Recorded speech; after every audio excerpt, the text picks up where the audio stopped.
નમસ્તે મિત્રો, આજે આપણે બનાવવાના છે સિંગ અને તલની સુખડી। એ આ વિન્ટરમાં પરફેક્ટ છે ન્યુટ્રિશન માટે।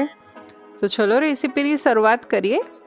એના માટે આપણે સિંગ, તલ અને ગોળ લીધેલો છે। સિંગ અને તલનું જેટલું પ્રમાણ થતું હોય એટલો પ્રમાણમાં ગોળ લીધેલો છે। હવે સિંગને આપણે મિક્સર જારમાં લઈ લઈએ અને એને આ રીતે પાવડર રેડી કરી દઈએ। એ જ મિક્સર જારમાં તલ લઈને બી આ રીતે પાવડર રેડી કરી દઈએ। હવે આપણે એક પેનમાં ઘી લઈ લીધું છે। ઘી સરસ ગરમ થઈ જાય એટલે તેમાં ગોળ લઈ અને ગોળને સરસ મેલ્ટ કરી લઈએ। સાઈડ બાય સાઈડ આપણે પ્લેટ ઘીથી ગ્રીસ કરી લઈએ।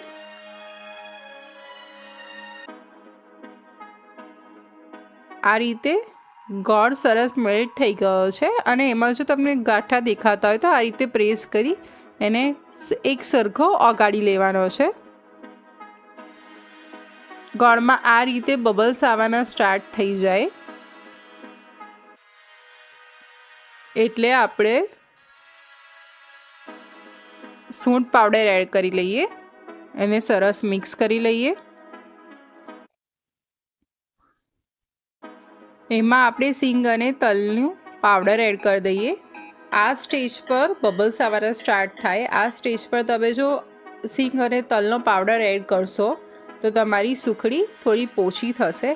જો તમારે સુખડીને જરા કડક કરવી હોય તો થોડો હજી કરડો પાયો થવા દેવાનો રહેશે। આપણે બધું સરસ મિક્સ કરી લીધું છે। તમે જોઈ શકો છો કે સાઈડમાંથી હવે ઘી રિલીઝ થઈ ગયું છે। હવે આપણે એને પ્લેટમાં ઠારી લઈએ અને તમારા ફેવરેટ શેપ આપી દઈએ। આ સુખડીને ઠરતા મિનિમમ હાફ અવર જેવું થાય છે। હાફ અવર બાદ તમે તમારા ફેવરેટ શેપ આપી શકો છો। તો મિત્રો, આ સુખડી રેડી છે। આ પીનટ અને તલની સુખડી ફૂલ ન્યુટ્રિશન મીઠાઈ તમારા ઘરે જમવા માટે પરફેક્ટ છે, સ્પેશિયલી વિન્ટર માટે। તો રેસીપી કેમ લાગી કોમેન્ટ કરીને જણાવજો। ચેનલને સબસ્ક્રાઈબ કરવાનું ભૂલશો ના અને વિડીયો લાઈક કરવાની ડ્યુટી તમારી। હવે તો આવતી વાર સુધી જય શ્રી કૃષ્ણ।